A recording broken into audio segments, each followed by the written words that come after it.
While 4 rounds of racing have left Henry Bennett with a clear points advantage, today's track could throw a complete wrench into the mix. Auto Club Speedway is a Talladega-esque affair for the IndyCar, often providing something of a crapshoot for who is best on the day. Outright speed will only mean so much on this frighteningly fast D-shaped oval, with the drivers needing strategy and guts as well to take the top spot. Who will be spraying champagne and who will be left California dreaming? We'll find out soon as we get ready to watch round 5 of the Absolute Beginners IndyCar League, and you'll see it all live here on the Global SimRacing Channel. Hi, I'm Joe Peak, and with me in the booth tonight is Dawson Brock. Behind the scenes is our director, the Dr. Amjad Yaman, and he's using cameras provided by Ducky Beard. Dawson, this place is not a stranger to IndyCar, with it holding the season closer in the real world for multiple years. But what else is there to know about this place? Well, Auto Club Speedway was built on the site of a former Kaiser steel mill in Fontana at the cost of $100 million. The Penske Corporation behind the construction built it as a clone to the Michigan International Speedway. With that gigantic $100 million price tag comes 84,000 permanent seats. The track also includes several road course configurations which have been used for sports car and motorcycle races. Today, the ABIL drivers will have to circle this 2-mile beast 125 times. With its cheese grater-like surface, tires will be a premium near the end of the race. Let's get a look at what this place is like and take a ride in the GSRC IndyCar.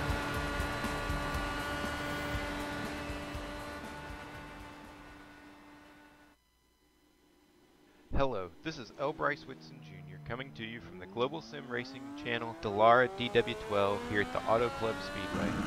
So coming out of the pits, we're going to get right up here next to this wall in order to get as much speed as we can through the corner, because as you'll find, the longer this car runs, about the faster you're going to go. We're going to get up to about 4th gear going down this back stretch, getting ready to go into turn 3. At this point in time, we're just going to ease it down in here into turn 3 and just barely get down near that bottom seam. Coming off the corner, we're going to watch our RPMs, watch for our steering wheel to blink, shift up to gear 5, and here we go. The key to this car is to be as smooth as you can. So somewhere between the 1 and the 2, you're going to start turning down into the corner. You're going to just tap that downshift until you can shift into 4th, and then wait until it blinks again coming up off of 2 and shift back up to 5. Again, down into turn 3, we're going to start tapping that shifter to get down into 4th gear. Let it shift down there as soon as it wants to, and then let it drift off coming off of turn 4. As soon as your shifter blinks, you're going to shift back up to gear 5. Now this is going to work great for your qualifying laps and for your practice laps. Once you get into the pack, though, you're not going to have that option to downshift in the center of the corner because you're going to be carrying so much more speed. Your key once you're in the pack is to follow the guy in front of you and use his draft to your advantage. You'll find out even that while you're in the pack, you're going to be using 5th gear and 6th gear more than you are 4th and 5th. So this car is not going to give up a lot of grip on you, except possibly start getting a little bit loose coming off the corner as you get into the run and that fuel load gets a little lighter. Speaking of fuel, you're going to get somewhere around 40 laps of fuel in this car. So that gives you about 40 laps to think about what you're going to do on this pit stop. So here we are, we're going to come down the back stretch and take it down into the pits. Again, in this car, we're going to be coming into the pits super fast and super smooth. Really chalk those brakes down 55 miles an hour, and down the pit road we go. So that, folks, is a couple laps around Auto Club Super Speedway and the Dallara DW12, brought to you by the Global SimRacing Channel. They see laps around here. Obviously, a little bit in the little bit older DW12 today, racing in the new IR18 here on iRacing in the Absolute Beginners League. They're just finishing up warm-up at the moment, so really not much to report on out there. So as we wait for that, let's take a look at the championship points. Starting off with the driver's standings, Henry Bennett, as I mentioned in the opening, is leading, and by quite a way. Now we've got pairs of 2 for the other ones, Schwitter and Kinsella, in a close fight. Kinsella carrying over his talent over in the Lionheart Series here to the Absolute Beginners with a different crowd. And then Johan Vanderbilt and Richard Tam as well, fighting for 4th in the points. There's also a Constructors' Championship. Dawson, what's that look like? Well, right now we have the Constructors' Championship, and it's looking like that Petronas Racing team not quite able to run away with it. Maximum Attack just 2 points behind them, 196 to 194. Now, Sea Bottom Racing and Snoopy Dog Motorsports had a great showing 2 weeks ago. They both moving up one spot, 48 and 62 back, and then Last Lap Motorsports, the team that them two guys jumped, rounding out your top five. Now, as the qualifying just now gets started, let's take a look at the race details and see what we are getting ready to watch today. Round 5 out of 12 that they have in this season. Now, it is a 250-mile race, pretty long one, 125 laps around here, and cautions are in fact on. The other interesting thing, not a lot of oval leagues do this. It is open setup out there. That makes a big difference on the oval side, how fast you go, especially in the IndyCar. Now, we can expect about 3 stops today as far as fuel goes, although that could go up to more depending on how many cautions go. And there is a 20 incident limit out there, and drivers probably won't be able to get up to 20 before they get DQ'd, because a car like this, as fast as it's going, Dawson, I'm pretty sure 1 incident or 2 incidents is probably more likely to end your day before a DQ will. Yeah, I don't even think you could take this through the grass and get some of them 1Xs and have this car survive. It's really fragile with its open wheels and the way the aero works on this thing, even at a little tank slapper in the wall, which guys are going to have to watch out for that today too. With the aero effects on this new car, we're not 100% how it works, this being the first oval race of that kind in this league. A tank slapper here and there might knock the toe out of this car, and it'll be interesting to see how the new car adjusts to everything that we throw at it today. First couple laps on the board, David Burns at the top at a 32.353. Kingsbury rounded out the front row, but not anymore. Timo Toika on his first time lap demotes him down to the second row, and he gets bumped as well as they start to pile in. Timu Ronco now moves up to second, and Ray Kingsbury now up to the front. Yeah, Ray Kingsbury, he's had a couple really good showings. I think by this time now we know Ray's really good on these ovals, and maybe today he could get a good finish for him and get him back into them standings. Only 2 drivers into the 31s at this point, Kingsbury and Kinsella. Almost a tenth apart, unusually wide gap for an oval race, especially at a track that is flat out. You watch Sam Catacuzinos. Owen Kingsbury ups his time once again at his last lap at 31.7. What about Sam? What is Sam able to do? Looks like that's not going to be a timed lap for Sam, so still getting his speed up. Oh, and the other Kingsbury up there. Now, Topples, now are these guys related in some form or fashion? I'm hearing brothers. Yeah. So a little bit of family love up at the top of the qualifying right now. Only a few more drivers waiting to get times in. Catacuzinos not having a good time his first lap at a 32.7. Henry Bennett, championship leader, gets himself up into the fray at a 31.7. Top 3, less than a tenth apart.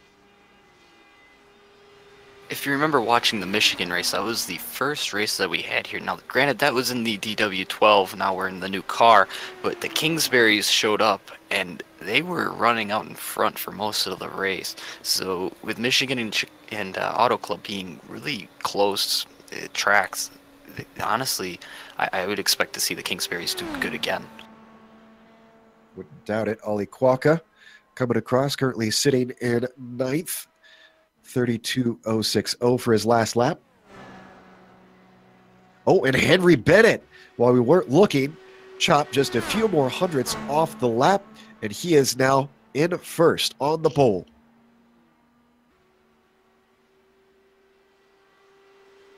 Jan Schwitter gets one in as well. Catacuzinos pushes himself up into 7th. See Hofledason just coming around, getting his warm-up laps going as well. Right on board the DH driver's car, Jan Schwitter, down the backstretch. Hanging up in the high line. Is that the faster way around mostly in this IR18, Dawson? I think when you're getting up to speed, you want to give it as much time as you can, but yeah, you see him now diving down to that apron. I'm assuming he's going to drift it up just a bit and then get right back down to the bottom, right there next to the flat surface. You want to keep that car on the bottom as much as you can and utilize the bottom of that track. So I guess just kind of carrying his momentum off the top side to get himself a hot lap in, as Schwitter only as good as 15th now. But we're going to see what he does as he crosses the line for his second lap. 32.872 up to a 31.954. That is good enough for 6th.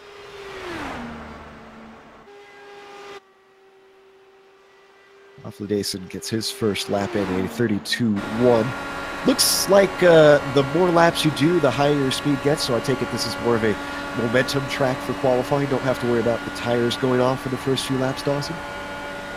No, I think it's definitely that second lap is the lap you're wanting to hit, and I'm actually kind of surprised. I was expecting guys to maybe keep it up on that high side to carry even more speed into that second lap, but so far it seems like guys are just hugging the bottom for both laps. Wonder if that's a little bit of inexperience with some of these drivers being more towards the roadside. Maybe that's coming handy for Bennett and the Kingsburys. Dason gets himself up into 8th with a 31.999, just barely under that 32-second mark. Liam Quinn, I believe, is going to be our last one to set a time. We've got Richard Tam and Edgar Sancinelli who have yet to set a time, but I do not see them out on track, so I don't expect them to be able to come out and get qualifying in, although they do have time if they want to hustle out right now. So Liam Quinn, last on the field on his first lap. That's been regular. Oh, but he's last on his second one too, even though he does improve. Over to Winton, who already had some laps in and has come back out. Not sure what exactly he's doing.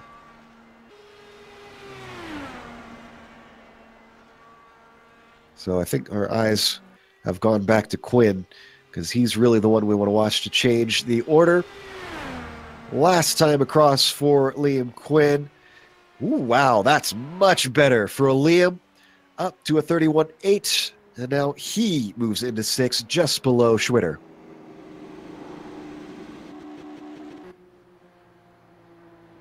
I believe that is everybody. Yep, that is all the cars that we expect to qualify. Sam Winton is just cruising around the track. Not sure exactly what he's doing running at the slow pace that he is. We're going to just wait a little bit because there is still time in case Tam or Sancinelli come out on track.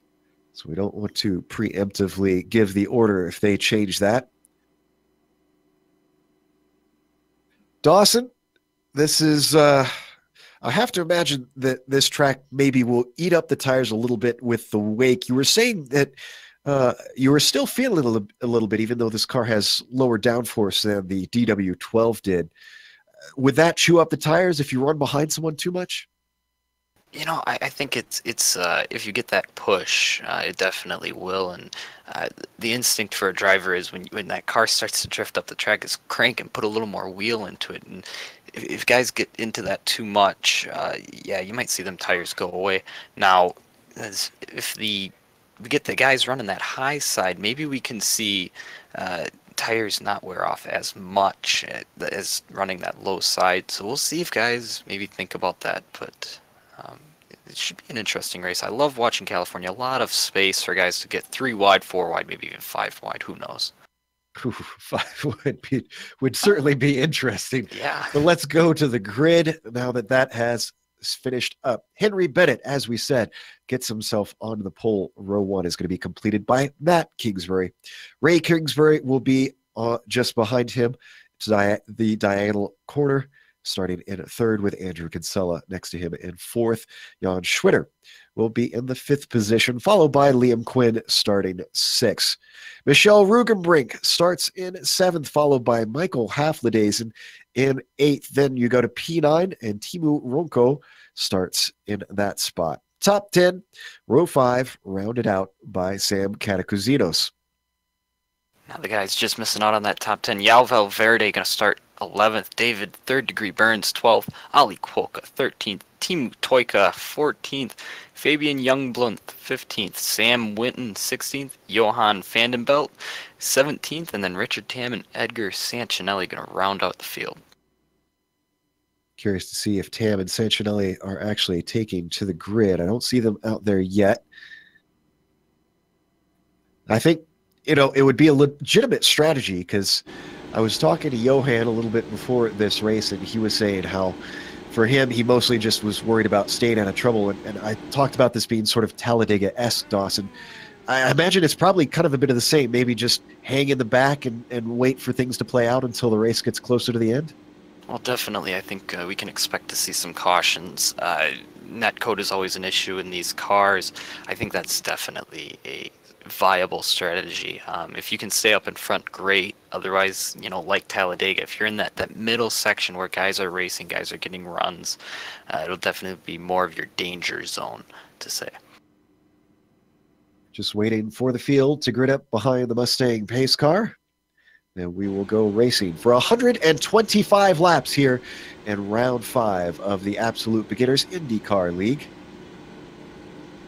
There's Rugenbrink among that row of cars. I was commenting before the race, I love the paints in this series. Just beautiful liveries, very cool looking ones out there amongst the cars. I think the iRacing lends itself to some really nice looking paint schemes. Oh, it's got that sleek. I love the back wing. It looks fast. You see this car, and when I saw it released, I was like, holy cow, that car, really easy on the eyes, and man. So we get a few of our onboard angles that we're going to be seeing this race. I think just 2 cars that we're waiting to grid up, and appropriately enough, it is Richard Tam and Edgar Sancinelli. I don't think they're going to be taking part in this race. So that tells me 17 drivers confirmed as the Mustang pace car accelerates off of pit lane. Only 1 pace lap, with this being over a mile course.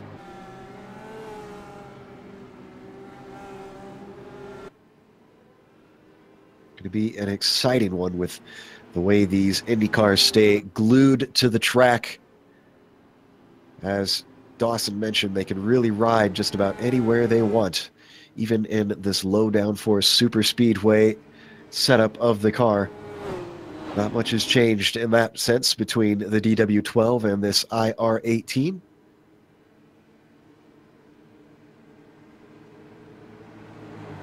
A lot of good drivers in this field. You have both of the Kingsburys, who we know are very good oval racers. You got Andrew Kinsella, Henry Bennett, your points leader. I mean, who do you pick? This is a stacked field up here in the front. Yeah, and as we said, there's no guarantee that those fast guys will be able to take it home. It's one thing to be fast, it's another thing to be fast in a pack. We'll see who's good dealing with the traffic, dealing with the wake, strategizing, staying out of trouble, as that Mustang pace car peels off into pit lane. Bennett's going to have control. He accelerates almost immediately and gets the car going. Huge jump on the pack behind him. Matt Kingsbury gets left in the dust. Kinsella looking on the high side. He's got a bunch of clear air ahead of him as they come up to speed. A little bit of 3 wide behind them as the cars sort themselves out. Michel Rugenbrink moves himself up into 5th and has a whole head of steam. Oh, and we have contact in the back. Timu Ronko going to keep it off the wall. Oh, what a bad start. No caution with him being well off the racing line. He's going to have to hope for one soon, or else he's going to go multiple laps trying to repair that damage. And across the line the first time, Henry Bennett is going to lead it, but it's by less than a thousandth of a second between himself and Matt Kingsbury, and you can already see this top pack spreading out, fanning out through turns 1 and 2 as they try to find a little bit of air and settle in. Yeah, drivers with Indy cars and how the downforce works is you always want to find a gap. Find a gap, and oh no! Wow, great save by Andrew Kinsella. Not sure if we saw that on screen, but he had contact with Matt Kingsbury coming through 3 and 4. We're going to watch the replay. Watch it from above. Might be worth onboard as well. Woo! Somehow brings it back together. It's not often, Dawson, that you see a high downforce open wheel car that sideways on an oval and come away from it. Yeah, boy, the way these things work, once it gets pointed in the wrong direction, it's almost impossible to save. So what a job by Kinsella. Just that split-second reaction to get the car going back straight. He's going to have to hope that that little bit of contact did not damage the car. These vehicles incredibly sensitive as we have the battle for the lead on again up on the high side. That is Ray Kingsbury. Can't keep the speed as it's the longer way around. His brother Matt down to the inside. We're right on board with our leader Henry Bennett. This is really where the action is right now. Starting to get a little bit single file though here in the top 3. Kingsbury in a second. His brother Ray lifts a little bit on the backstretch. Lets Matt have a go at it, but Matt's finding the exact same problem. Bennett is hugging that white line as much as he can. And Matt Kingsbury. Now, is the side draft a thing in this Indy car? Is that something you could slow down the car ahead by? I don't think so. I don't think with the wing, with the way the wing is, I can't say for sure, but I would guess that it's not. Maybe it is. We'll see. Boy, you know, Matt putting on a nice move there. Going for the lead. He's trying it. Oh, and look at them getting dicey behind them. Jan Schwitter moving his nose in on Ray Kingsbury. Gets the low side. Great run for first place by Matt Kingsbury. Much more momentum this time by. Doesn't lead the lap. He's going to have a nose ahead, but he's still on that high line trying to pinch our leader down, seeing if he can finally get by him. They're going to stay door to door down the backstretch.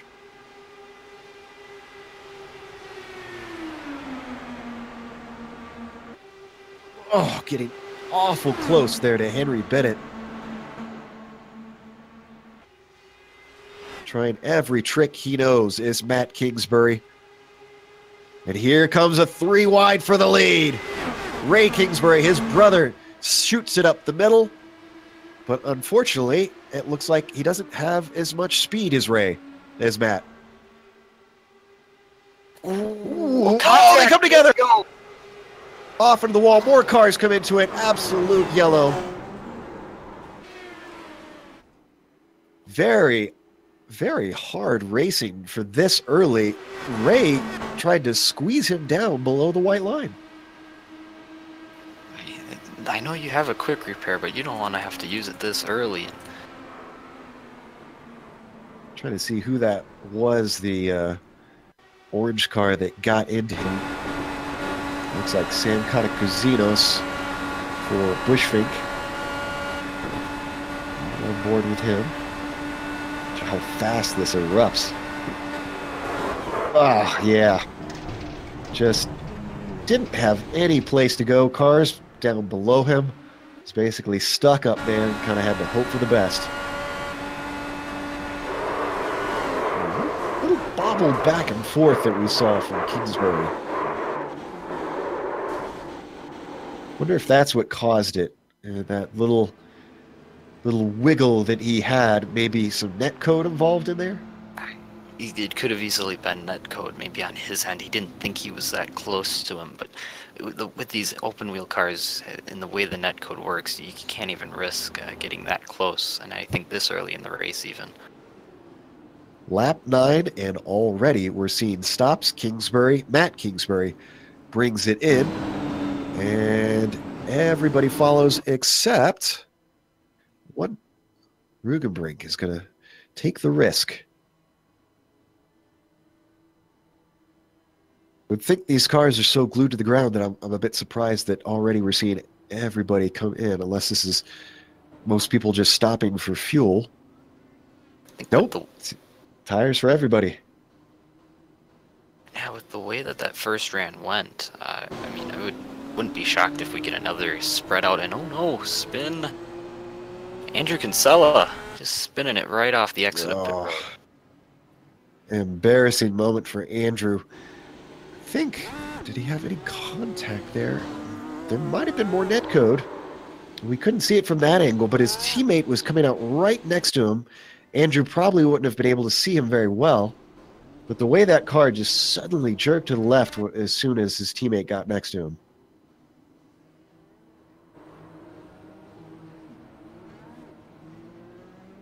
Difficult to tell. Regardless, it's going to lose in positions, whatever the cause was. So we come back and take a look at the pace car, still with its lights on, so still have at least a lap to go. Long pace laps around a 2-mile oval here, Dawson.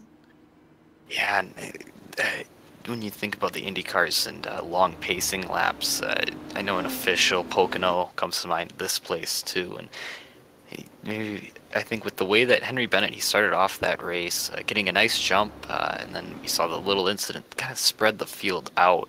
If we can see that again, I think we could easily see a yellow or a green flag pit stops by the end of the race. And despite them having the spare car, actually no, they don't. I don't see a spare car in our information here. I know they have in the past, so. I'm looking at the info and I see 0 next to fast repair limit. So I'm guessing that because right now I noticed that Bennett has not come back out on track and his car is still damaged.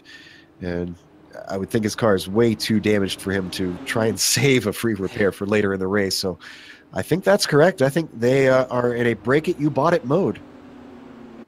I mean, I've always enjoyed the break it, you buy it mode. Changes the way guys race. You know, you don't have that safety net. And, that's interesting. I wonder if that's New rule change, perhaps? Yeah, maybe. Well, Rugenbrink is going to be our leader on older tires. And the car behind him, Sam Whitten, did not come in either. Matt Kingsbury, the first one in line in third, who has come in for a stop. This will give us a really good idea of what tires mean out there. Lights are off on the pace car. It'll be Rugenbrink who has control as he waits for the Mustang to cycle in. Everybody going up to the high side, making sure to protect so that nobody can get around you before the line. Rugenbrink with a good jump, but we saw that from Bennett on the first start. And just like that Talladega comparison, once again, he's probably going to be sucked in very quickly.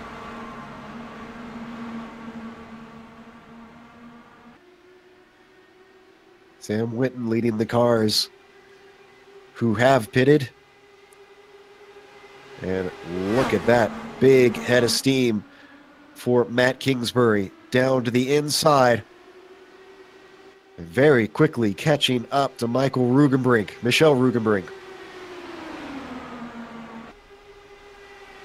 He's got a whole head of steam down to the inside of one. Makes it look easy. And just like our leader, I see Sam Whitten falling backwards. So maybe this was a good call by these drivers to come in for tires, because it seems like the ones who didn't are hurting a little bit here. Yeah, California's surf is really rough, and I know them tires go away quick. It's a premium here in this IndyCar. Rugenbrink didn't put up much of a fight when Kingsbury got past him. Now look at him, going too wide for the lead. Got back into the draft, so tire's not bad enough that he's dropped immediately. But now he's sandwiched between Rugenbrink and Quinn. Quinn down to the inside, making it 3 wide for the lead. And it looks like a little bit more willing to give away that white line is Matt Kingsbury.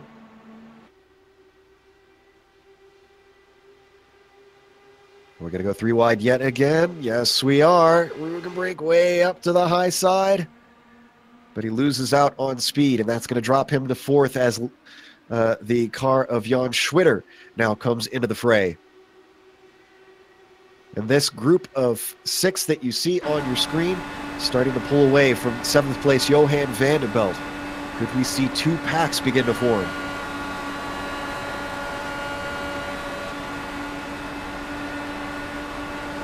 Still very early days in this race. But even though we're seeing a lot of chopping and moving around up here at the front of the pack, it's looking pretty well behaved, Dawson. Yeah, I think it's a lot of that give and take. You know, guys aren't blocking, guys aren't chopping each other off. It's pretty relaxed, a lot more than what it was before. All right, it's now a group of 8 as both Winton and Vanderbilt have closed up to the group.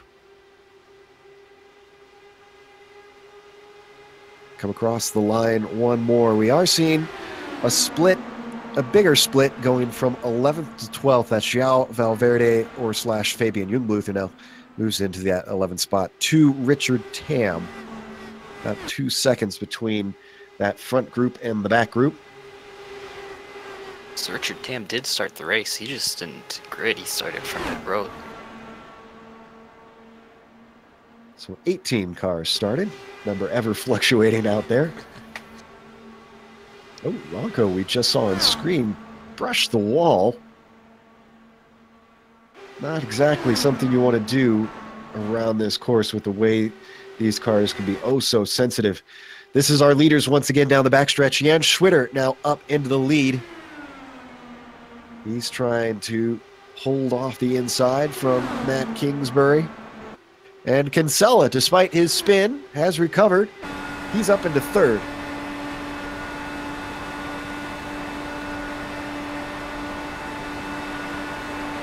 Kinsella 3 wide for the lead once again. He's trying to make that high side work, and it just doesn't seem like they're carrying enough momentum now.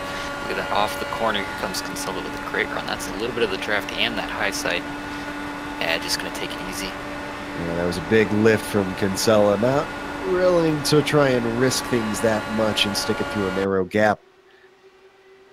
Wow, just look at them run just about wherever they want around those NASCAR turns 1, 2, 3, and 4.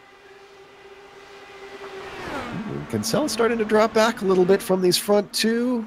He's grade gaining ground now, so he's okay. Got a big old pile of steam, but unfortunately he's not able to do anything with it. He is able to overtake Jan Schwitter, get himself up into 2nd. Can he carry the momentum to the lead? No, he cannot. Stalls out and waits.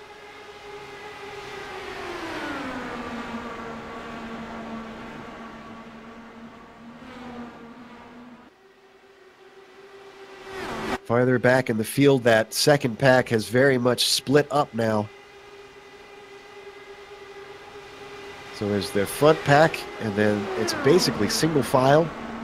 You can see cars maybe 1 or 2 together, but not much.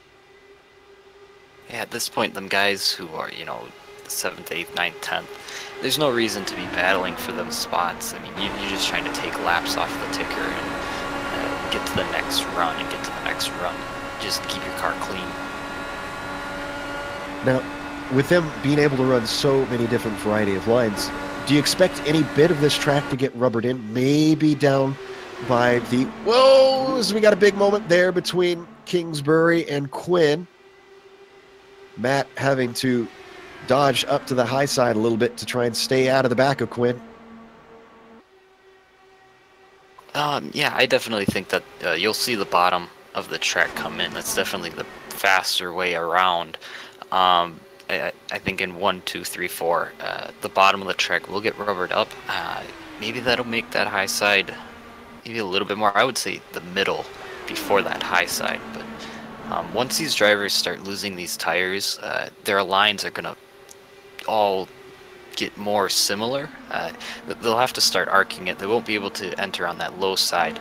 You can see some guys Toyka that lap and Kingsbury kind of running up to that high side and then bringing it back down, I think you're going to see that become a more favored line once these tires get more laps on them. Andrew Kinsella, Matt Kingsbury, and Timo Toyka pulling away a little bit here. Schwitter washes up and keeps it out of the wall somehow. Starting to see differences in pace. The pack is splitting up. And we are only on lap 25, so a fifth of the way through this thing. Still a lot of racing yet to go. Kinsella still not willing to jump himself up and far enough away from the bottom. Arcing it in just a little bit, but and who is that pitting there? Ali Kwaka. Yeah, I think he had a little bit of damage before, and his car just really off pace. Kinsella gives up the lead. Oh, and his opponent washes up. Kinsella into the wall and race over. Everyone manages to avoid him, luckily.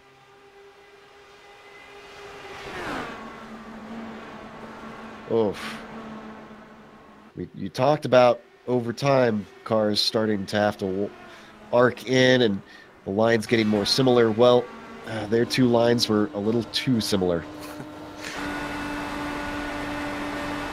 Kingsbury, I think he bounced off the bottom of the track there and washed up. It was very sudden.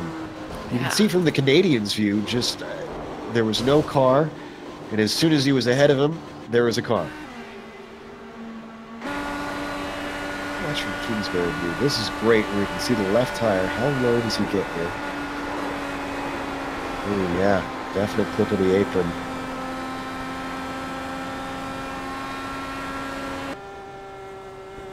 Let's see if anybody elects for pit stops this time. It was a longer stint than the first one, so I expect a pretty similar situation. They have no limit on tires, so drivers probably going to elect, since they can do fuel and tires at the same time, everybody come in and grab fresh rubber.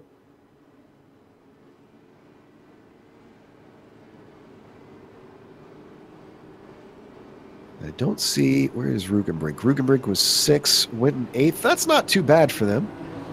So not taking the tires didn't hurt them too badly, as pretty much everybody cycles into the pits. In fact, yes, every single car has come in. Kingsbury, Matt Kingsbury going to lead the way down to his pit stall. Watching to see if anybody misses their spot. Everybody looks pretty clean. Who's going to win the race off? Matt Kingsbury gets to the line first. Timo Toyka second. Jan Schwitter third. How about Johan Vanderbilt, though? Where did he come from? He gets himself out up into fourth. I think that's a number of positions gained there for Johan.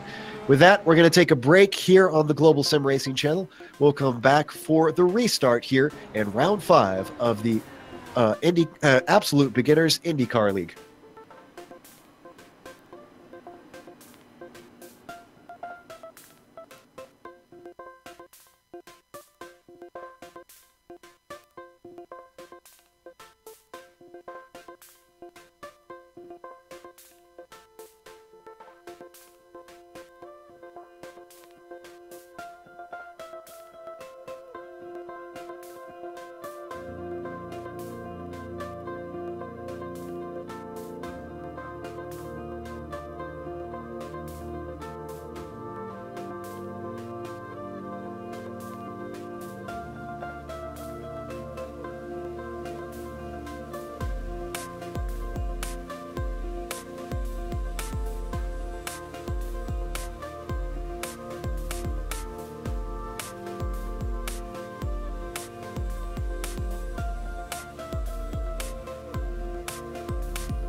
Welcome back to Fontana, California. We're at Auto Club Speedway, where right now Matt Kingsbury is going to lead us to the restart here on lap 30 of 125, round 5 of the Absolute Beginners IndyCar League.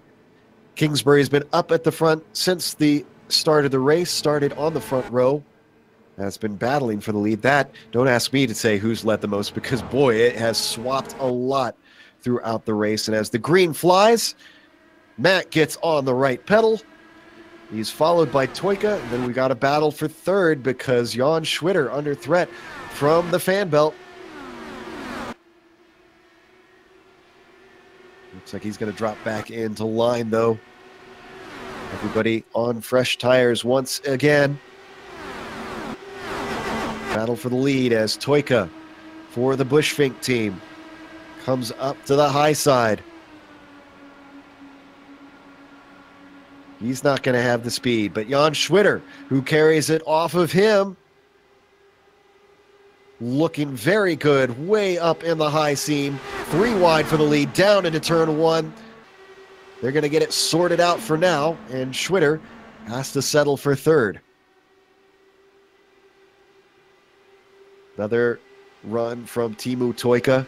Keeps trying it, just can't seem to get enough of a head of steam to try and go around the outside as we ride on board with Schwitter. Schwitter now giving it a go with a nose ahead, down into 1.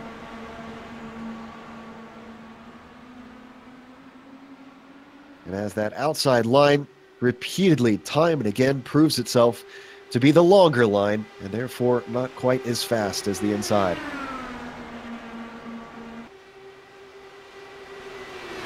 Well, yeah, not many people have been able to make that high side work. You need a couple cars to get really good runs. You need to time them out right. And boy, just Kingsbury's got a really quick car, able to run that low side all by himself. Man, there's a lot of speed in that car right now. And this is an open setup too, so I wonder if he's found something that the other guys haven't on how to make his car much harder to pass. Similar to what we saw with Bennett, where Bennett just wasn't giving it up and was incredibly difficult to overtake. All 4 cars in a line there, barely inches apart from one another. Schwitter with another go at it. And with another moment of defeat down into turn 1, behind them things get a little bit spicy. Toyka, Vandenbelt, Rugenbrink all together.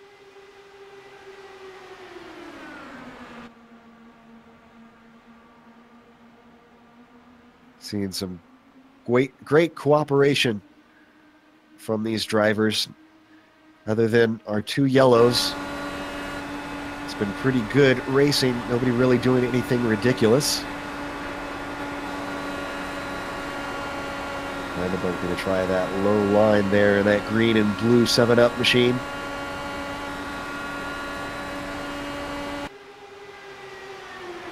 Does anybody have anything for Matt Kingsbury, who has been leading since the restart? Got a new car coming into this, a driver I don't recognize being up towards the front, Richard Tam, from the back of the field to the front.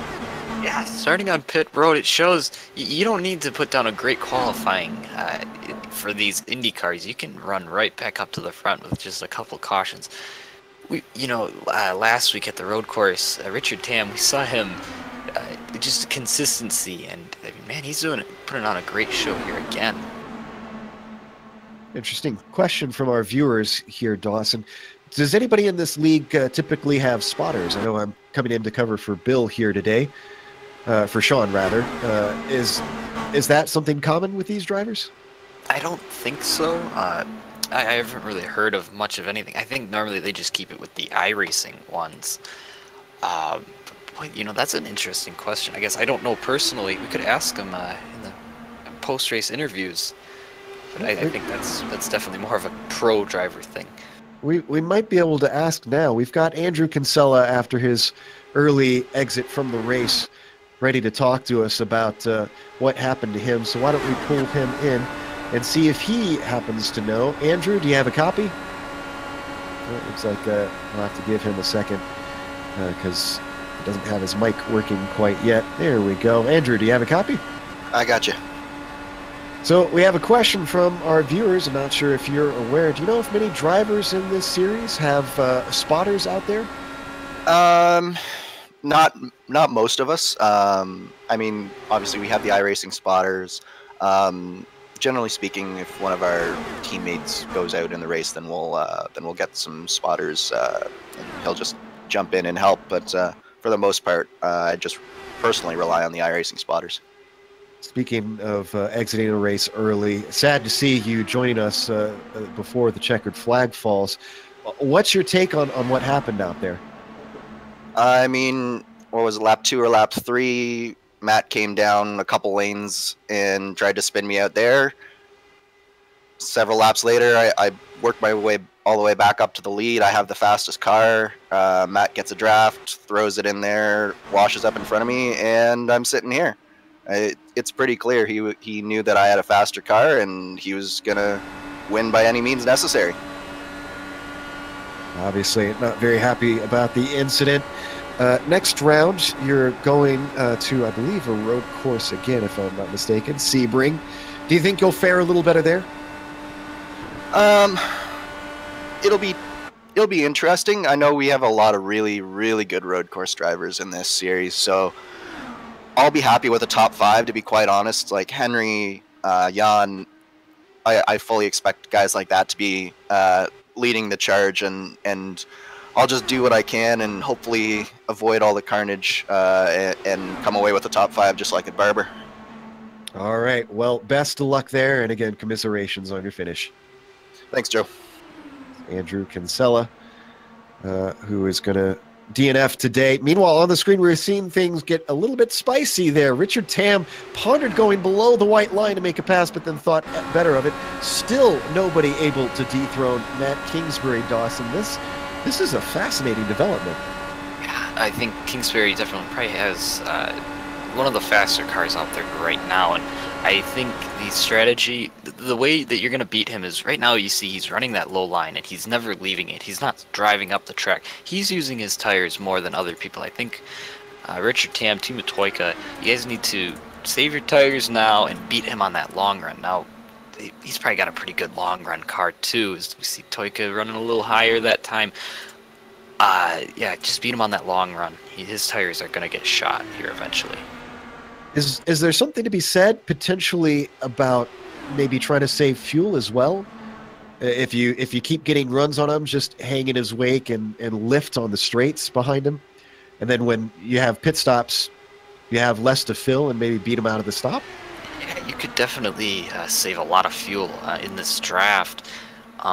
He's going to use a lot more, obviously not having that. We've seen that even in cup racing at restrictor plate races. The guy who normally leads the pack, he's using more fuel than everybody else, and that can sometimes leave him out to dry.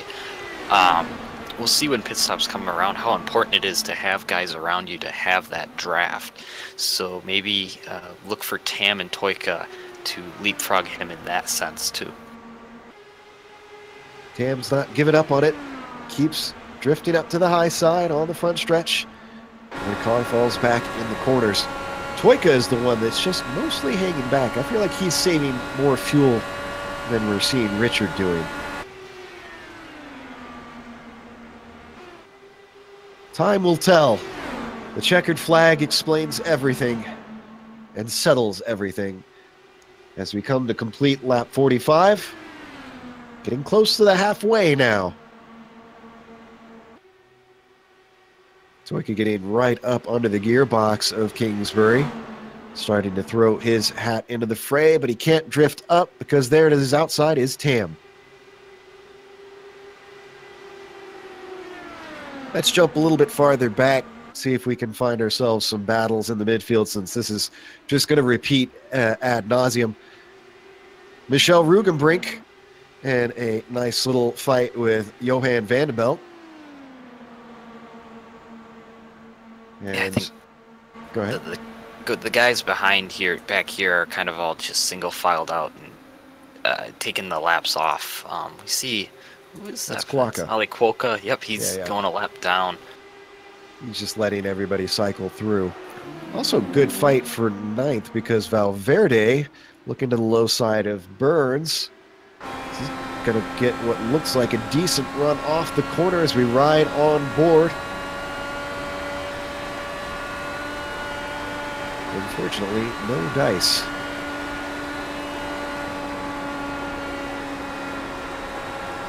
Certainly looks like what you described, where nobody's super interested in doing anything risky at this point. Just getting the laps in, putting the times down, and seeing what the race brings to you.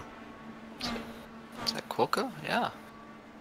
Oh, and that is an unfortunate iRacing glitch that we're seeing there. Not sure how he got into that, though.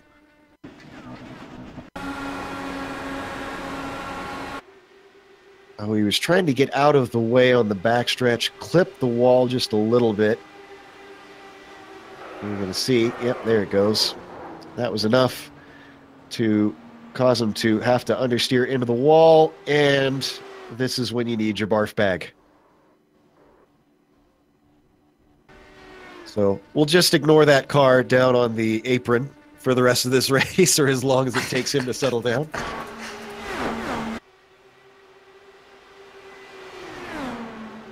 Someone might have to get an admin on him and give him the boot. Or he can alt F4. Somebody get on the YouTube chat to Ollie and let him know that. Up at the front, haven't really missed anything. Oh, yes, we have, because Timo Toika, wow, goes for a ride through 3 and 4 and catches the car. Now, that's a first. He didn't catch the apron here. Dawson, thoughts? I think so. It was the opposite of it. It just the rear end not getting enough downforce. That probably means he's probably, with this open setup, guys have that option to play with the weight jacker. And I think he might have just had a little too much weight jacker in the car. Just got it a little loose. We have even more bad news. Ali Quokka was in fact using VR.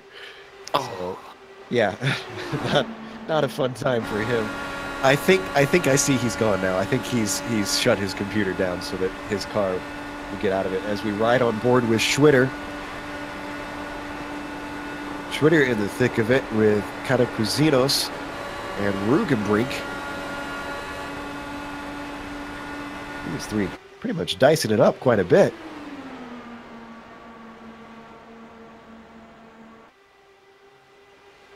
Of the drivers who have been the biggest movers, the most obvious, Richard Tam.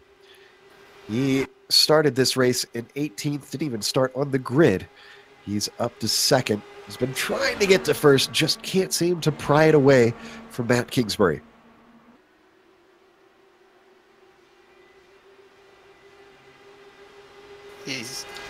And I think he's got, well, he had it for a moment. I think they've been switching back and forth. You notice that now Kingsbury can't stay low after the corner.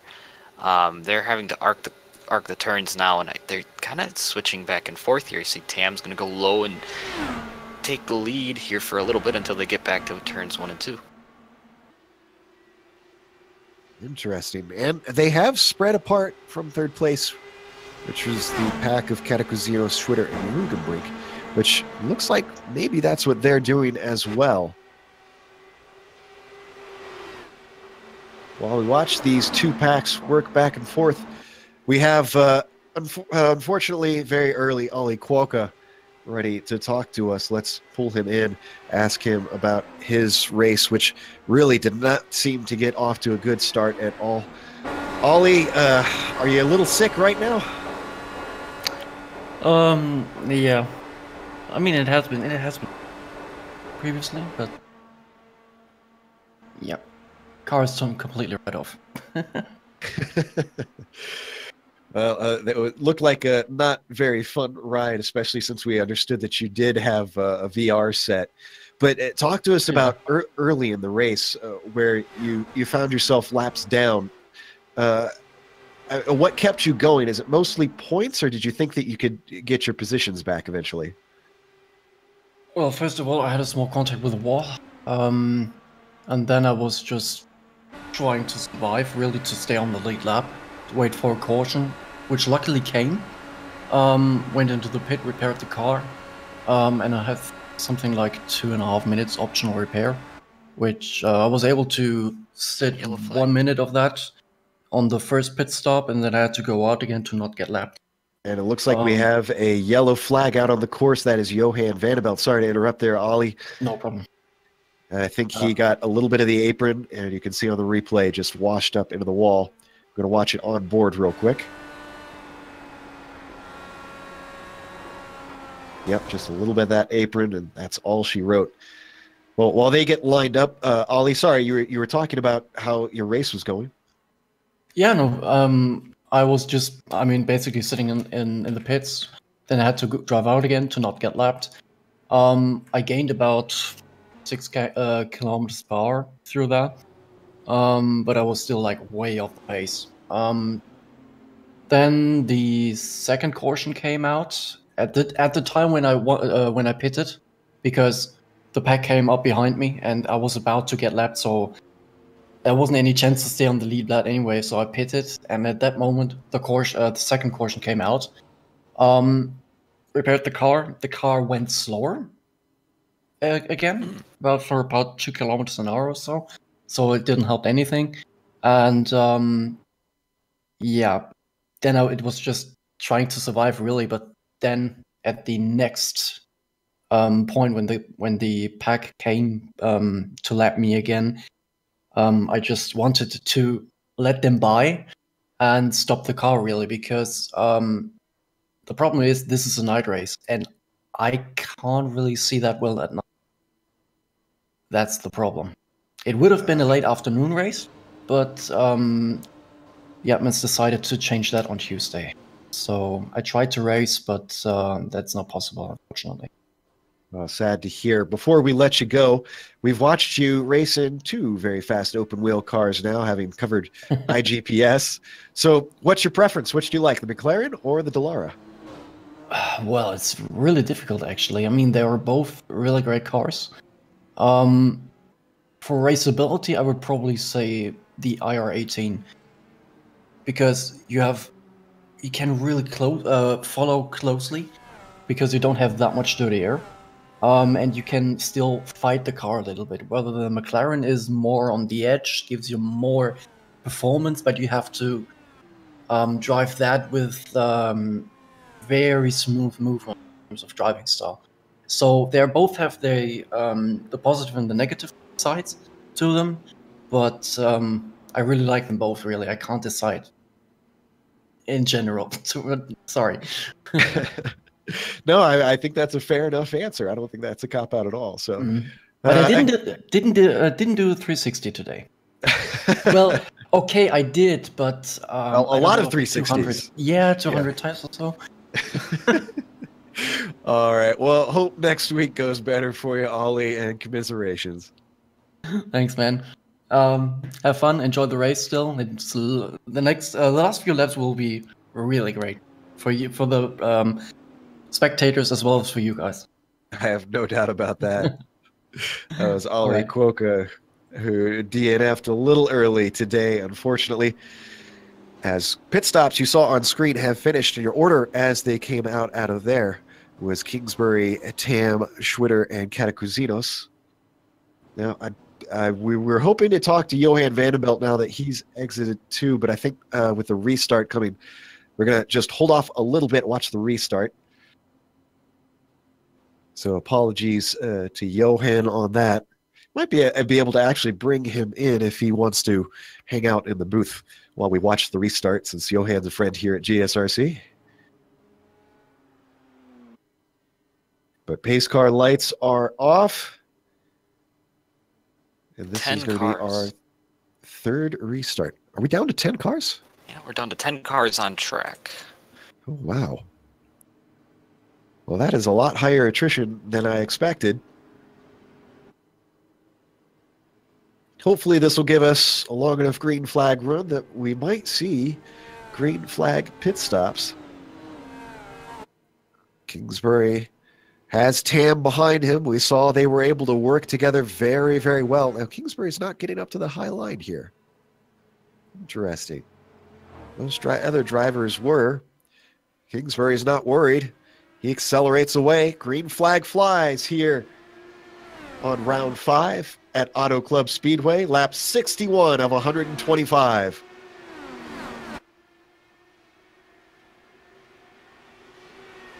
As they get up to speed, Schwitter, Katakuzinos, and Toika are now going to be up with these two. Are they going to be able to get away as easily? Almost looking for 3 wide here on the first lap back. Schwitter going up to the very high side of those two. But the speed stalls out yet again.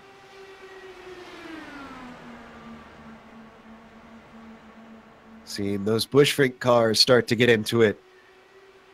I have a feeling there could be some team tactics that come into play there, Dawson. Oh, you bet. You know, just the swapping back and forth and all of that. We'll see. Your Catacazino's going to take his stab at Kingsbury. Don't think that he's got enough. Tam gets back underneath him. Woo! Big weave up to the high side by Tam. Waiting until the last second to make sure he's clear of Katakuzinos. Just not going to be enough speed. Katakuzinos falls back. Timu Toika, his teammate, now ducks low underneath Tam into second.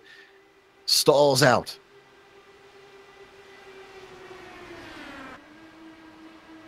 Ooh, we're starting to see 4th and 5th fall back a little bit. Katakuzinos and Schwitter losing touch with these top 3. Tam up to the high side one more time. One more time. Tam is denied. I think we've got a little bit of time here. If we're clear to bring Johan in to talk to him about his incident. We've seen this a couple times already today. Johan, it looks like the apron is not your friend around this track. Yeah, no, no. Can you hear me by the way? You're very quiet. This better? There we go. Yeah, okay, yeah, My microphone is acting up. Yeah, I think a whole day of broadcasting bit me in the butt at the end. I was just not paying, yeah. It went well a few laps before that. I hit the ball coming out of turn 4. I had slight damage. Or I don't even know if I had damage. Car still felt fine. It was still okay in the draft. And at one point I just touched the apron. I've done it a few times in practice, managed to catch it every time, and this time I couldn't. And it was just one trip to like a scrap heap with my car. The one time that it counts. Now, we saw that you and a few of the other mid-packers were kind of falling back and a gap was starting to form. Was that intentional? Were you just trying to get some space? Or was that something where your car really was losing pace compared to the leaders? Well, first of all, the lead pack is scary. You have a few drivers there that, I mean, I don't want to be mean, but there were some drivers there that we are not trusting at the moment to race closely with. They already cost a few wrecks this race and in previous races, so we wanted to not stay too close with them. But at the end of the stint, just before my crash, it was just paced. Like, my car was not rotating anymore, and I tried to adjust the weight jacker a little bit to get a little bit less understeer in the corners. But yeah, it just didn't work in the end, and yeah, it sent me into the wall. Now, Dawson was curious about one of the rules that we think may have been updated as we continue to watch this battle for the lead. Yeah, have you guys changed the, because I remember previous races you guys were doing double file restarts, and I thought you had quick repairs. Has stuff changed with the new car? Quick repair we did not have, and the double file restart was a mistake from Liam. So we're not... Today it's actually correct and how it should be, so you should get this as a reference point for the future. All right. Well, commiserations, Johan. Hopefully next round we won't have to wear you out before the race. No worries. It's 10 p.m. I'm going to have dinner, so I'll see you guys soon. Good luck. All right, have a good night, Johan. That was Johan Vanderbilt, another of our early DNFs, sadly. On screen, we've been watching the action. Almost had 3 wide for the lead between Tam, Kingsbury, and Toyka. That has thinned out. Tam still clinging to second place with Schwitter. The big lift is going to give that to Schwitter. Swings up to the high side to try and carry his momentum. Just look at them fan out around the banking. Boy, I know Catechisinos has kind of slipped back, but I think I like his position right now. He's kind of arcing them turns, taking it easy. Wait for him to maybe have a better car later in the run. We restarted on lap 61, so we're 9 laps into it still. Kind of early. Let's see if we can get these cars going to a green flag stop. I believe he said 35 to 40 laps on fuel.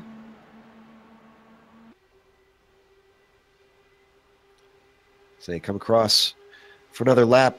We've been watching all this dicing quite a bit.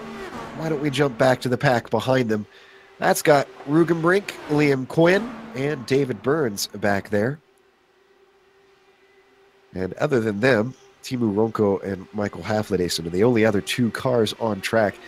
With only 10 of them out there, it certainly has seemed to settle down a little bit. Yeah, but that front pack, it's interesting with Johan talking about that. That front pack, they've been proactive all race long, trying to make moves, get laps led. Yeah, I think we've kind of come to a little bit more where Kingsbury's just kind of running away with it, and guys aren't able to make that pass. And that matches up with what Johan said and with what Andrew said about not trusting some of the guys up at the front. Maybe they're just trying moves that they know are safe up there, just kind of worried about keeping the car together. That's why we're seeing sort of this poking and prodding, seeing what's possible. Ooh, big push there from Toyka. Holds it together, though. Schwitter unfazed. Toyka drops back next to his teammate.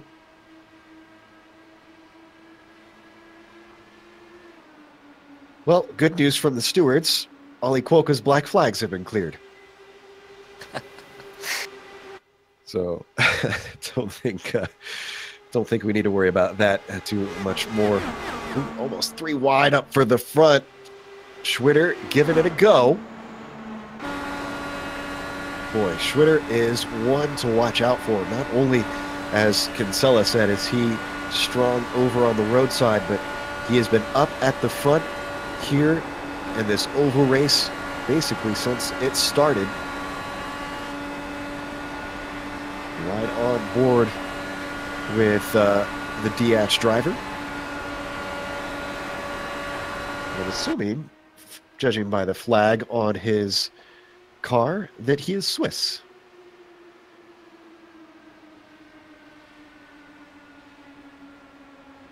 Now have 6 cars up at the front in the pack. Could be joined by more. Liam Quinn has rocked up to them. Rugenbrink is now caught the draft. He's closing in. And don't count out David Burns. That'll be all but 2.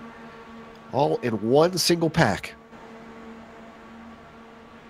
Just doing some quick math, I think we're about 15 to 20 laps away from green flag pit stops. So that would be cutting it in half. Guys could probably go another almost 30 laps if they wanted to. But I think if they want to cut it in half, get the fresh tires, we're looking at about 15 to 20 laps from now. I'm curious if you'd be able to stay on the lead lap. I'm guessing not if you pit. Boy, I don't know. That would be close. I know these are quick pit stops here, and I think in the Cup car you would go just over a lap down. So I don't know how that would translate. But with as quick as these cars are going around here, boy, I think it would be really hard to. Yeah, 31 seconds. I don't think you can get in and out in that time. So probably not worth the risk, I'm guessing, to try and play a little monkey business and pit early, see if you can catch people out with fresh tires and put faster laps in. Well, I think for these guys who are already up there, there's really no reason to risk it. Guys, David Burns, Michelle Rugenbrink, maybe one of them guys take a stab at it and force everybody else to come in.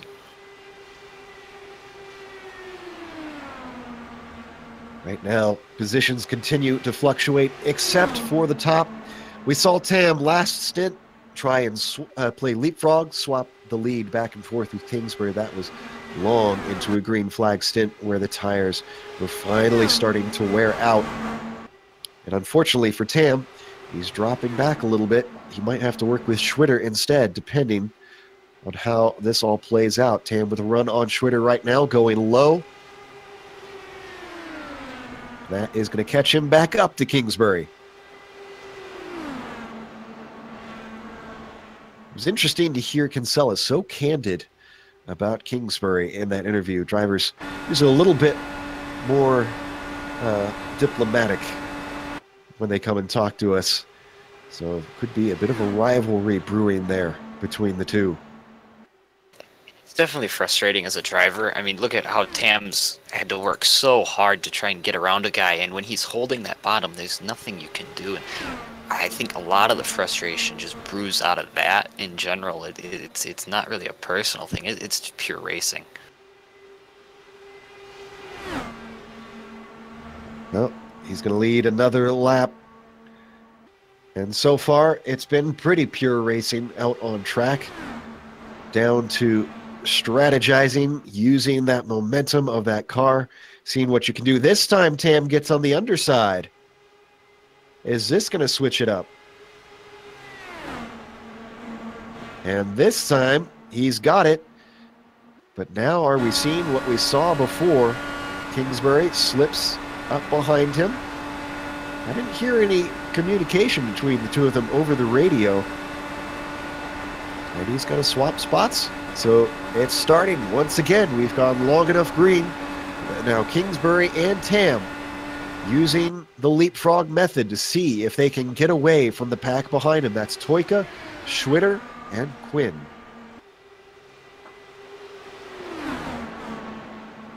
Toyka's right there, so he's not too far off from these two, so he'll have a nice view of the battle. Is it possible to do it with a three-car train? Do the switch around?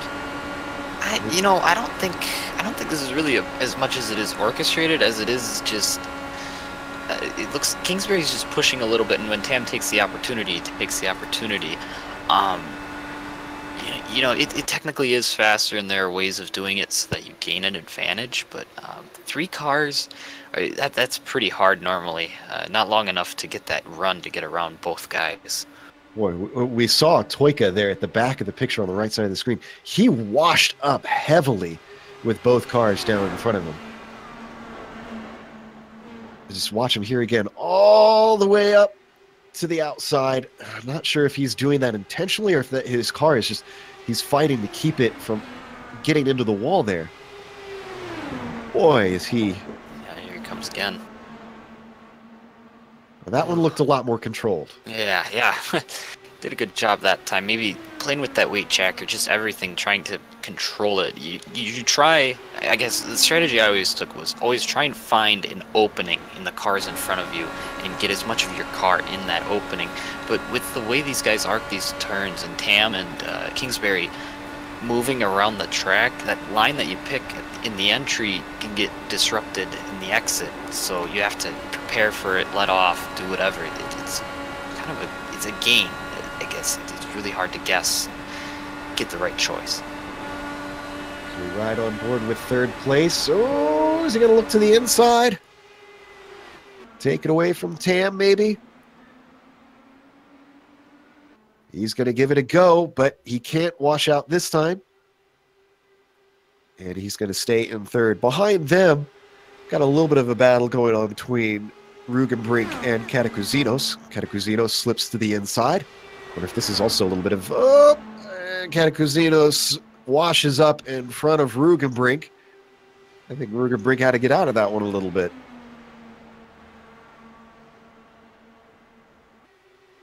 They're going to be joined by the car of David Burns. Oh, contact between Rugenbrink and Catacousinos. If there wasn't, it was awful close. get a replay, see if we can see if they actually touched. This is on board. Oof. On Sam's view. So let's watch on board Ruben Brink looking over the helmet. This will give us a good idea. Ooh, yeah, I'd say they touched. Not something you usually want to do at 220 miles an hour. Well, they both survived it. Sam stays ahead. Rugenbrink stays back in 6th. And David Burns just keeps a watchful eye in the popcorn position.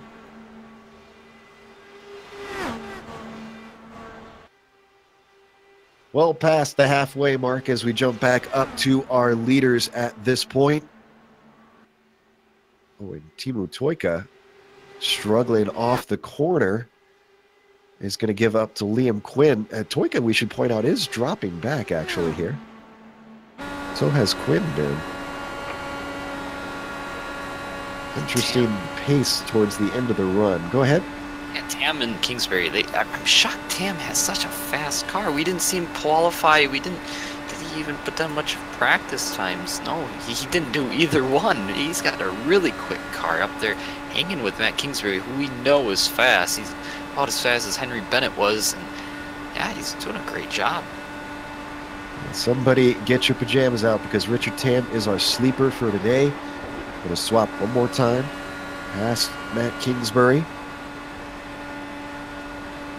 Certainly seeing the differences in setup as the cars who are strong at the start aren't necessarily always the strong ones at the end. Whatever Matt Kingsbury and Richard Tam have come into, they've certainly figured out how to make these cars fast all throughout. And Liam Quinn has caught up to these guys really quick just in this last lap. He's kind of left Toika behind him. And speaking of cars being good at the end of the stint, yeah, where in the world did Quinn come from as we ride on board with a third place vehicle?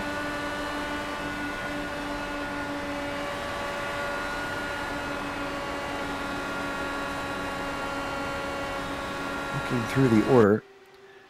Now, I believe, what happened to Jan Schwitter? Because he has dropped back as well. I'm trying to remember if we saw an incident with him or what has happened to the Swiss driver here. He's well down in 8th and way off the pace.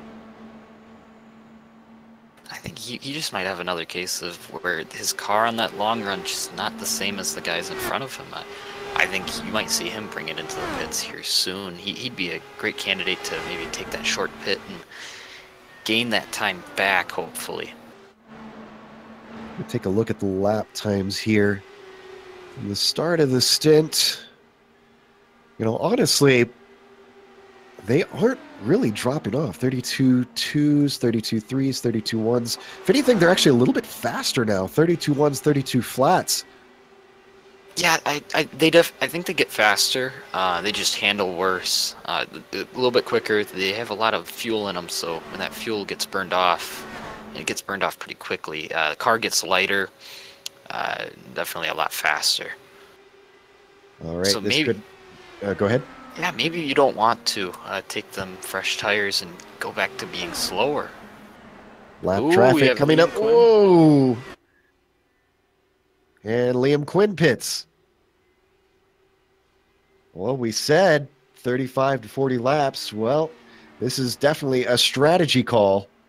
Make it to the end. Don't have to fill up fuel at all. Toika comes in. Ronco is in. Haflidason is in. Everybody else stays out.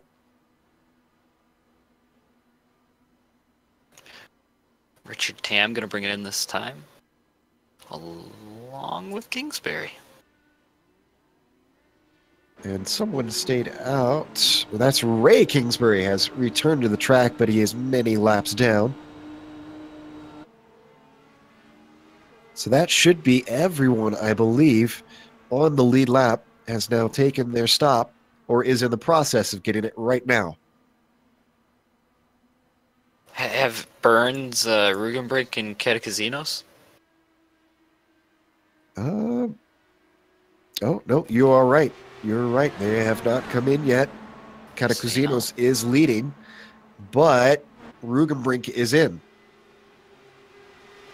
So I guess if you're Katakuzinos and Burns, you're now hoping for a yellow. Yeah. And the way IndyCar works, there's no lucky dogs, so it would only be the waiver rounds, and them guys would not be allowed to pit again.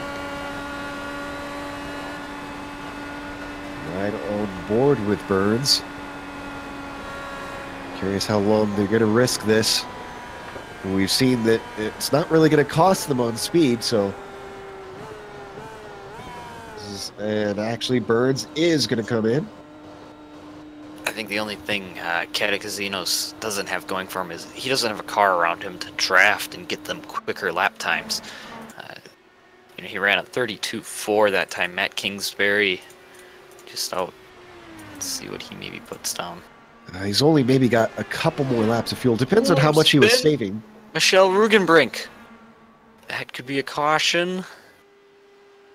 Oh, Katakuzinos is trying to come in now. No caution.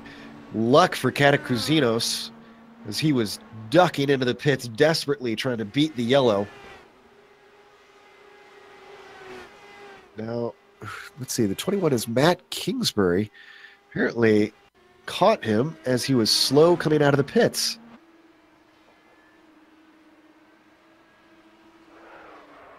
Well, this is incredibly sad for Rugenbrink, who was having a solid race. Matt cutting it just a little bit too close here. We're going to see on the replay. Unfortunately, tips his fellow competitor around. So that should be everybody having pitted, am I correct? Yep. Well, here's the interesting thing. Liam Quinn and Richard Tam are now leading by actually a good margin over Toyka and Kingsbury.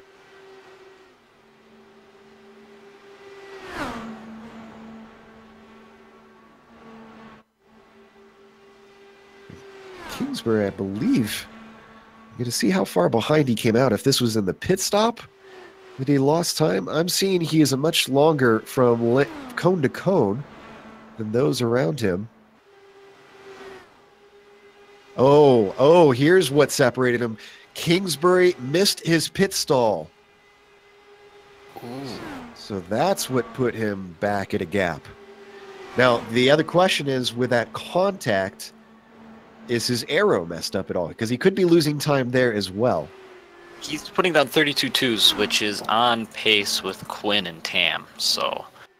Yeah, so he got away lucky there. He needs a caution to get regrouped back up. Yeah, and with so few cars out on track, although it's not impossible, we've seen a narrow avoidance of a caution there with Rugenbrink getting turned.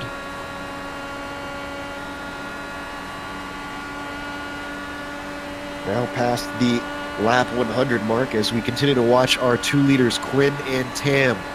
How about Quinn, though? Really didn't see a whole lot of him up in the front. He just kind of hung around. He was mostly in the mid-pack, if anything. Then suddenly, right before the pit stops, he's up there. And now after the pit stops, he is looking like a serious contender. Yeah, both of these, neither one of these guys were flashy speed guys. You know, they didn't put down great qualifying times. They didn't even... The early race, they didn't have a ton of pace. They just kept their cars clean, consistent, and turns out they have good long-run cars. Somebody get these guys into a cup car and send them out at Daytona or Talladega. They certainly seem to know how to play the game. As I believe we got a battle for fourth. Kingsbury's been caught by Burns and Katakuzinos. So it's a pack of three back here.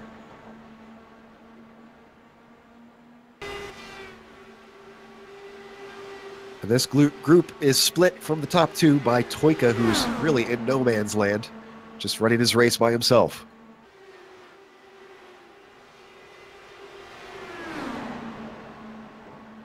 Car up on the high side that you saw is Ray Kingsbury. Again, just getting the laps in. He's had his early incident, and I believe it was about lap 6 or 7.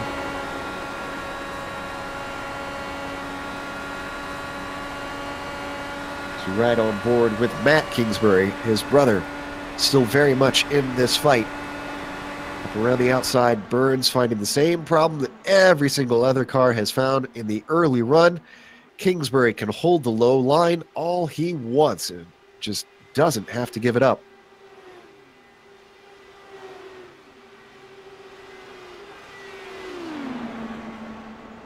Coming down to 20 laps to go now.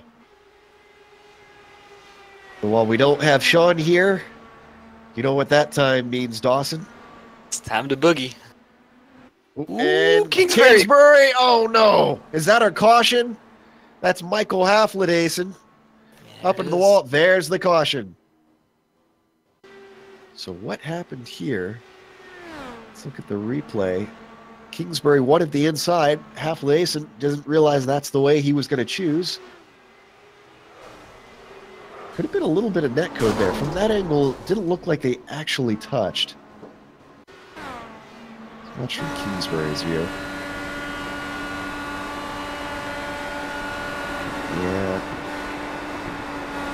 Yeah, never really saw the cars actually come together, but it's always risky to come that close to one another in this sort of racing. Yeah, I mean, these cars are able to do that. You can put them within inches of each other, but boy, with the netcode and open wheels, it's not a good idea. So as far as we know, everybody should be good to the end on fuel.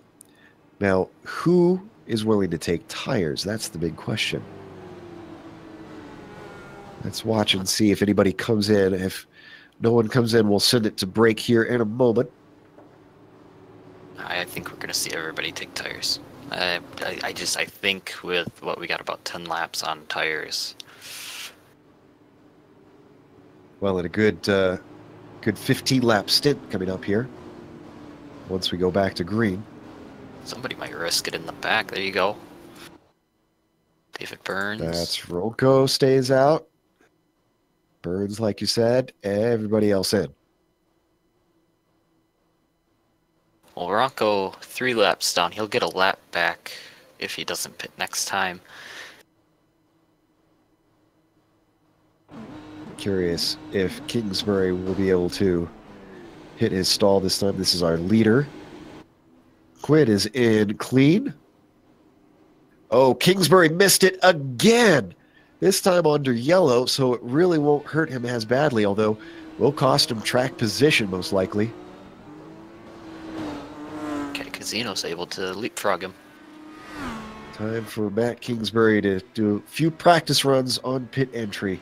That's twice in one race where he's made a costly mistake. With that, we're going to take a break here on the Global Sim Racing Channel. Hopefully we'll be able to take you back to the checkered flag all the way to the end, so don't go away.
Welcome back to Auto Club Speedway.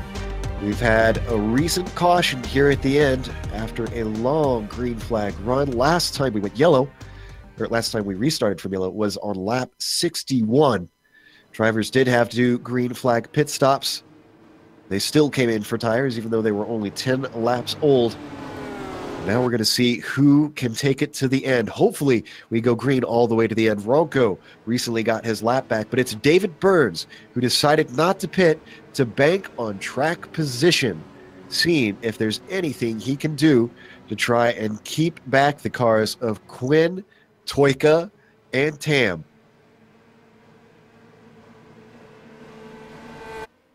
Green flag is out. Decent jump by Quinn.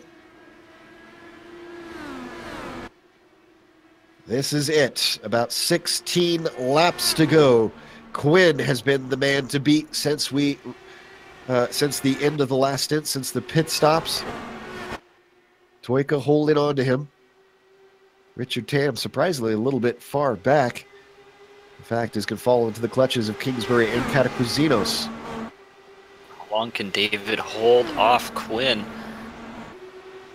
Ooh, boy, here we go. Quinn's going to have a run. Now, we haven't seen lap time drop off with the tires, but the grip that they have through the corner seems to be the big question mark. Is that going to hurt Burns later on to have a more limited line that he can run compared to these guys? 3 wide back there for third. That's Kingsbury on the high side of Quinn, in the middle of Toika. Richard Tam's going to give it a go on David Burns. Richard Burns, a different kind of driver.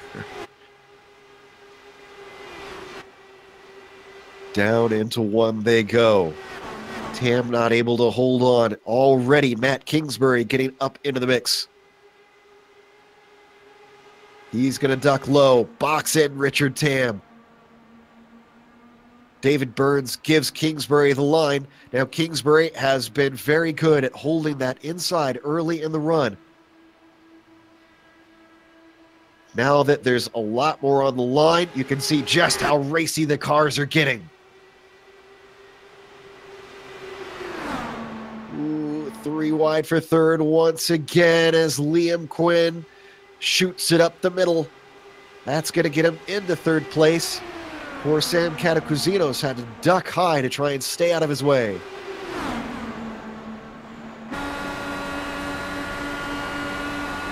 Quinn and Tam going to go side by side for second. Quinn up to the high side as we ride on board.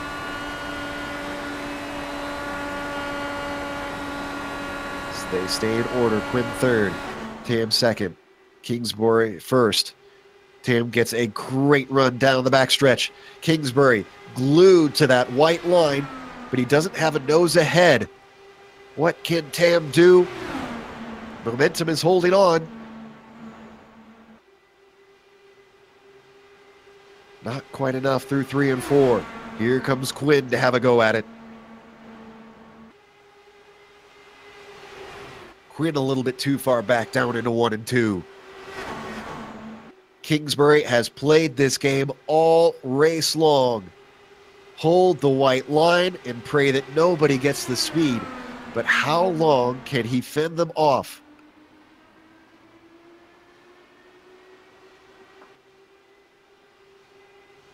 Now we've got a newcomer into the fray. Teemu Toika catches the back of these 3. 10 laps to go, Dawson. I don't know if they're going to be able to do it. They got to pair it up and run around Kingsbury. I think when we were talking during the break, the move is going to end up probably not ultimately taking the lead, but just beating him to the line. I don't think you can get around him completely, so you got to work on beating him to the line. They haven't been able to do that yet. And these drivers are not allowed to run on the apron here on the tri-oval. So that's why you've been seeing them hold above it as they cross the line. Here goes Quinn one more time. Every time they come off of 2, he just looks so incredibly fast. Whoa! Did I just see Kingsbury dodge upward almost into him? I wonder if Kingsbury is starting to feel like his tires need a little bit of an arc. So if you're Quinn and Tam, then Dawson, do you try to pinch him down? Do you try to keep him from being able to move up? He's not going to want to move up, so I guess it's all about them runs. It's getting them runs, and I don't know what they're... I think definitely put the pressure on him to where if he has to get out of the gas, he's got to get out of it a lot. Don't let him drift up like where he wants. You got to make him uncomfy. You got to get alongside of him and put that pressure on him. That looks like what Quinn and Tam are trying to do right now. Tam a little bit boxed in. Quinn on the high side. He falls backwards. Now it's Tam's opportunity. Don't forget, it's not just these three. We've got Katakuzinos. We've got Toika. And at the very back, if they all get into one another, David Burns could steal a coup.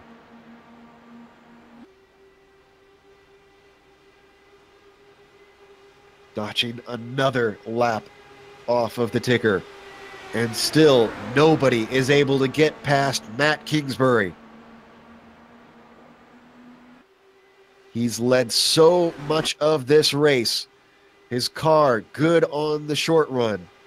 Relatively good on the long run, but has a little bit of a weakness. Can anybody exploit that? Is it going to be enough time as we now hit 5 laps to go? Oh! Contact with Quinn. Quinn saves it in the grass, but that might be race done. No hope for a chance at the win unless he miraculously finds himself back up to the front, watching the replay on board. Ooh, thought he was clear, and he was not. I don't see any damage on Quinn, so I think his car's clean. Point. Tam did not want that either. You need 2 cars up there. I think what they were doing with Quinn and Tam, he needed Quinn up there, so that's going to hurt Richard Tam too. Well, they do have Toika closing in the gap. Toika still running that wide line out of the corners, trying to carry his speed. And Quinn is not one to give up. Liam Quinn is back in it already.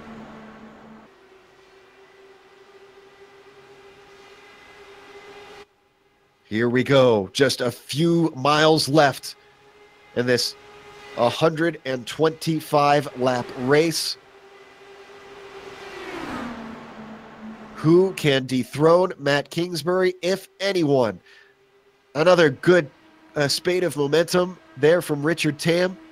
And once again, just can't carry it up on the high side. Quinn looks up just behind him, trying to find a way through. Quinn takes it 3 wide now with 2 to go. Still, neither of them able to try and get it away from Matt Kingsbury. Is anything going to happen to allow them to try and get it by this dominant leader? Kingsbury doing all he can to hug that white line, as now he takes the white flag. 1 more lap to go. 2 miles. Tam trying, holding on the high side. Liam Quinn's momentum has nowhere to go. You saw a big weave from the car in 4th. That was Teemu Toika. Another run up the outside by Richard Tam. He's got a nose ahead. It's who gets to the line first. What can he do? Trying to hold him down as they come off the corner. It's going to be ever so close, but it's Matt Kingsbury who takes the win. Let's watch it from above. It was oh so close. Tam gave it his best, but in the end, it was half a car length difference. Look at that. Incredibly close. With that, we're going to take a break here on the Global Sim Racing Channel. We'll come back with the unofficial results as well as driver interviews. And on screen, you're going to see all the upcoming races here on GSRC.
Welcome back to Auto Club Speedway. We just watched round 5 of the Absolute Beginners IndyCar League, and much like you've come to expect from Auto Club, it was a tight one all the way down to the finish.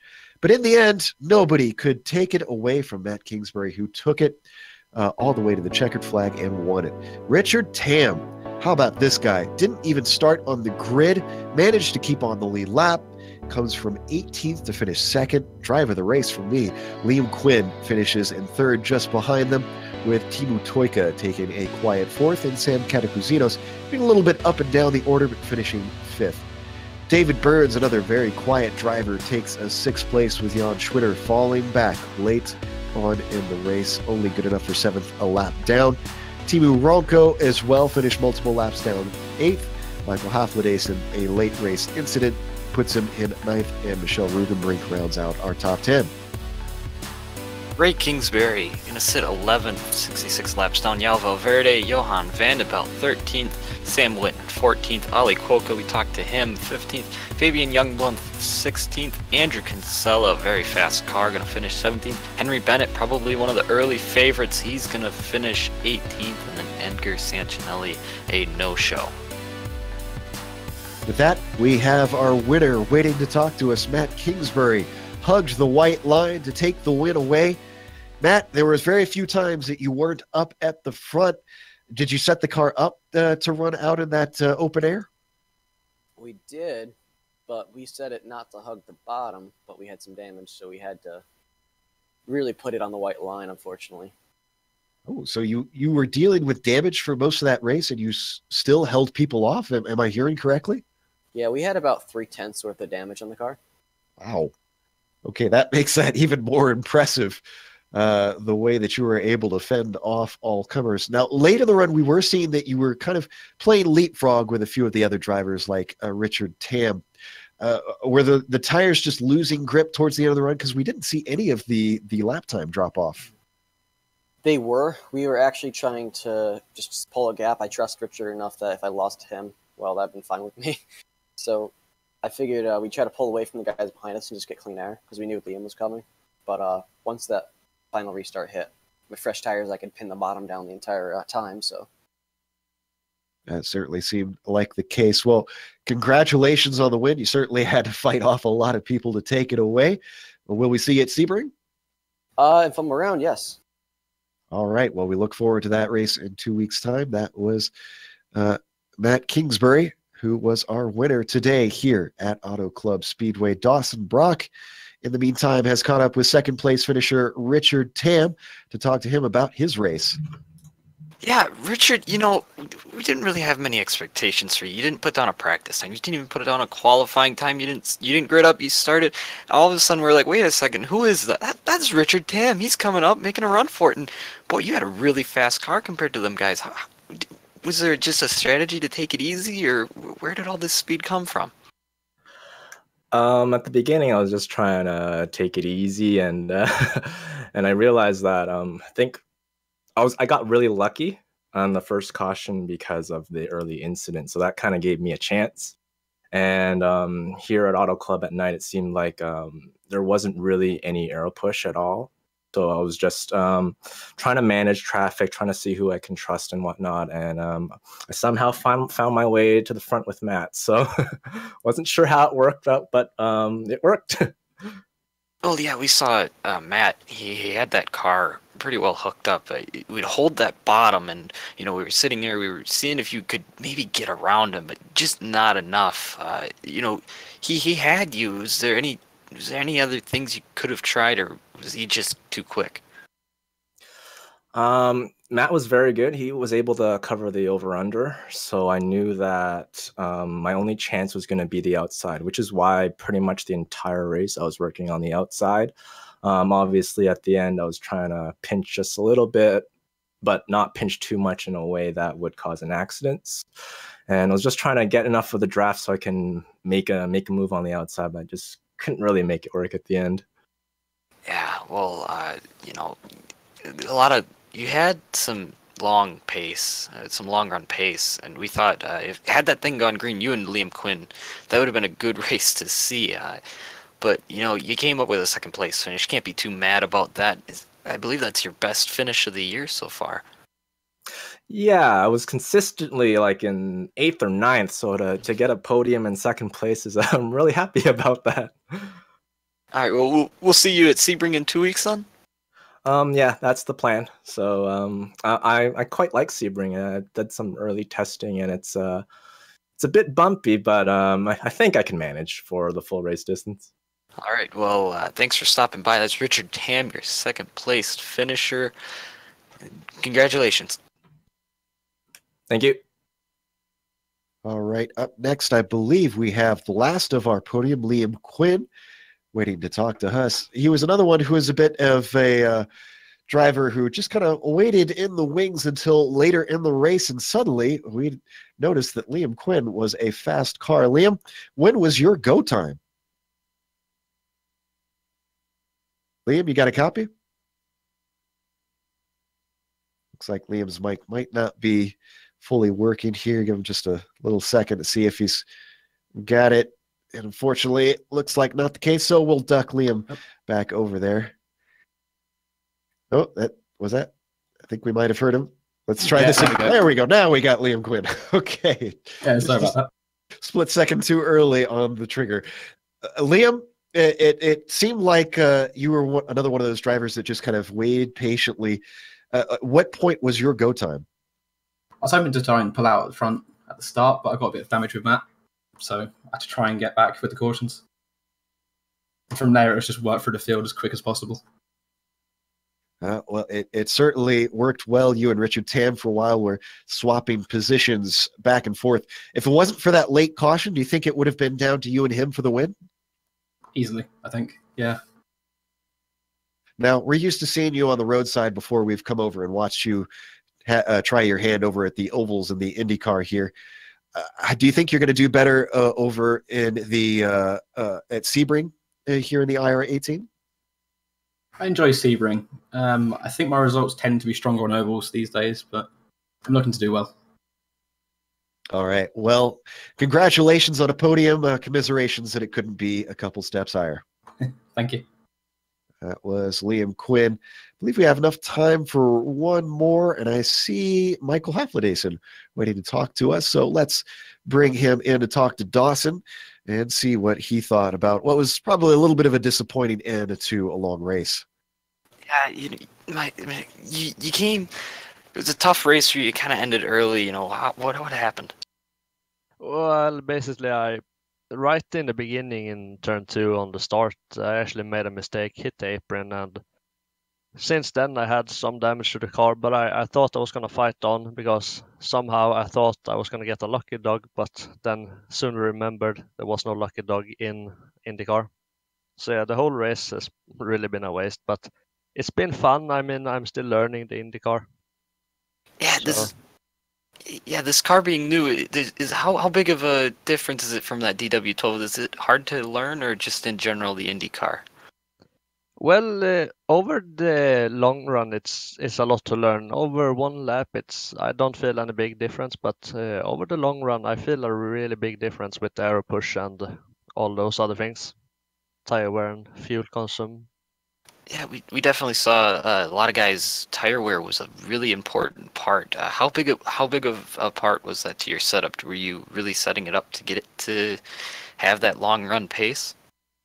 I was trying to, but obviously I was alone most of the time, so my tire wear was actually pretty good. I mean, had I been in more packs, had I not made mistakes in the beginning, I think I would have had worse tire wear than all the other guys. All right, well, we'll see you next week, 2 weeks from now in Sebring. You hoping to do better there at least? I'm hoping to make it at all because I have real life racing that weekend. Oh, okay. Well, hopefully we see you there then. Yeah, hope so. All right, that's Michelle Haflidason stopping by. Thanks for talking to us. Yeah, thanks a lot. Have it fun, guys. Well, I think it's safe to say that if you miss a virtual race for taking part in a real one, then I could excuse that one, Dawson. Oh, yeah, I would love to do real life racing. Just a little expensive. Well, today we're closing up the virtual racing. First thing we're going to do is, of course, thank everyone for coming out. And, of course, thanks to the Absolute Beginners for bringing us on for a second series to cover here on GSRC. We love getting to cover the Absolute Beginner guys. They put on good shows. And thanks to the companies that provide the software and hardware for our broadcast listing.